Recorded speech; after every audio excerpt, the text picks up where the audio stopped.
D'abord, il est interdit, tout mariage forcé est interdit chez nous. Le mariage, la loi dit, la Constitution elle-même reconnaît à tout Congolais le droit de se marier à une personne de son choix et de construire une famille. C'est d'abord un droit constitutionnel, légalement garanti. Donc, de par notre Constitution, tout Congolais a droit à se marier à une femme de son choix.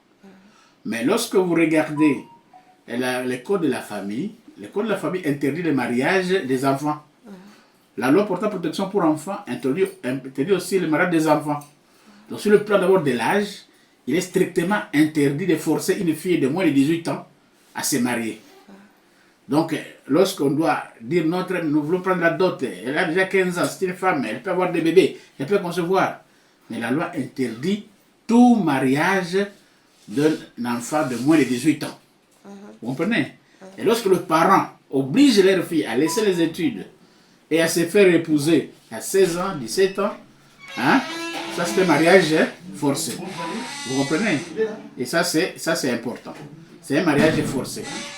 Deuxième forme de mariage forcé, c'est de retenir que les histoires de clans, de tribus et consorts, il y a de ces enfants-là qui sont quoique majeurs, ils sont forcés par leurs parents à épouser des hommes de leur tribu.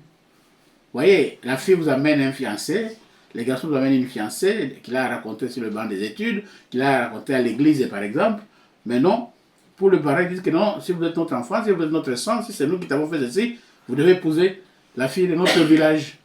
Ça, là, on va se marier, mais pas avec conscience, pas avec joie. C'est comme ça que parmi les conditions prévues pour qu'un mariage soit un mariage, il y a d'abord le consentement des époux. Il faut que les époux puissent consentir à leur mariage.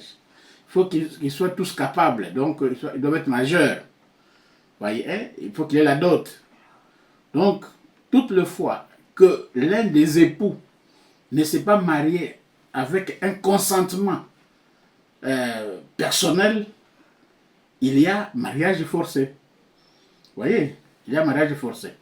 Donc, tout mariage qui ne corrobore pas avec le consentement des époux, hein, c'est un mariage forcé. Et c'est un mariage annulable. Vous voyez, dans nos tribus, dans nos clans, il y a beaucoup de mariages forcés. Mais on en parle beaucoup plus par rapport à l'âge, par rapport à l'âge. Surtout, il y a des provinces où les enfants, même à 13 ans, on les fait marier. Même à 10 ans, déjà, on prend la dot. Et parfois, même bizarrement, on les met à la disposition de la famille de leurs conjoints en attendant qu'ils grandissent. Bon, en attendant qu'ils grandissent à 15 ans, il a déjà une grossesse. Et vous voyez ce que ça fait. Donc, c'est un peu ça. Donc, le défaut de consentement est l'élément capital pour qu'un mariage soit considéré comme un mariage forcé. L'élément âge. Parce qu'on peut être, on peut consentir au mariage, mais on est encore jeune enfant. On a 15 ans, mais on a tout bala nangai. Mais 15 ans, on a tout bala nangai. Boutikaka na tout bala nangai. Tolingano, mais la loi dit à 15 ans là, tu es encore incapable. Vous voyez? Donc, si on tient compte de l'âge, on tient compte aussi de ce que je disais, du consentement des époux, c'est à ce point-là qu'on trouve le mariage forcé. Les conséquences juridiques, c'est d'abord l'annulation. Lorsque le mariage est forcé, il faut l'annuler. Et deuxième conséquence, c'est la conséquence qui n'est pas juridique, ça c'est sentimental et psychologique. C'est que vous forcez les personnes à se marier alors qu'ils ne s'aiment pas. Vous comprenez? Ils ne s'aiment pas, mais vous les forcez à se marier. Conséquence, c'est que ça ne va pas tenir. Le mariage va se briser. Les deux enfants peuvent faire semblant pour plaire à leurs parents devant les gens. Avec vous, les femmes actuelles qui dansent, avec, je sais pas moi, des corridors de gêne ou, c'est pas moi, d'honneur. Mais parfois, vous les faites sans être content. Moi, j'ai assisté à un mariage à Limité, une grande fête où tout s'est fait. Et la fille est allée s'échanger et après elle s'est échangée, elle n'est plus rentrée. À l'aéroport, pour filer partir aux États-Unis. Les jours de son mariage, c'était même les jours de son voyage. Voilà une preuve de mariage forcé. Et tout, au moment où je vous parle, le mari doit être soit au Saint-Pépé, soit à Téléma où il suit les soins. Parce qu'il avait craqué.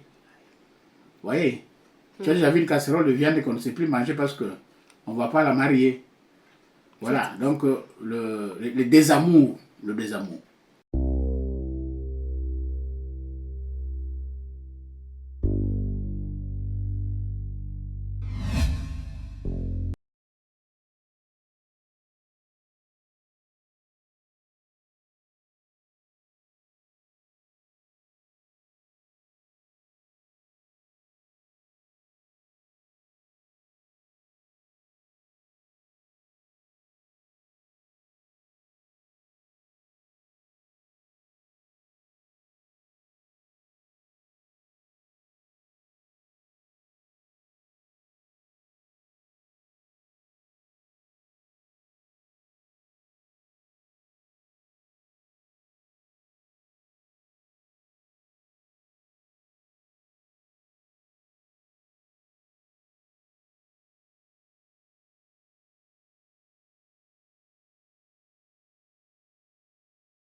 Pour conclure, une toute petite question. Est-ce que le droit à l'avortement, on peut l'encourager pour les femmes de l'Est, les jeunes filles qui ont été violées et elles ont eu des grossesses? Est-ce qu'on peut encourager ce droit-là? On peut encourager un droit que lorsque ce droit-là est prévu par la législation. Est-il vrai qu'il y a des réflexions autour de ces histoires d'avortement volontaire? Mais jusque-là, notre législation n'a pas encore changé. Jusqu'au moment où nous parlons, l'avortement est encore une infraction en droit congolais. L'auteur de l'avortement, la victime de l'avortement, en tout cas, la loi n'a pas encore libéré la possibilité d'un avortement volontaire pour des raisons médicales, pour des raisons de viol, pour des raisons de ceci. Dans d'autres pays, ça a pris un peu de longueur. Et c'est pour ça qu'à un certain moment, les femmes parlaient de protocole de Maputo par rapport à ça. Mais je ne sais pas si les femmes congolaises, où est-ce qu'elles en sont avec ça. Peut-être vous, les femmes de médias, vous allez les aider à y parvenir ou non. Mais tout dépend du lobbying qu'il faut faire avec la, avec le, l'Assemblée nationale, donc le Parlement et le Sénat. Ouais. Est-il vrai que c'est une arme efficace contre une nation, contre un peuple, le fait d'engrosser les filles des faits de viol? C'est une nouvelle race que vous recevez et qui peut vous être toujours compliquée demain. Merci beaucoup, Maître Wele. C'est moi qui vous remercie.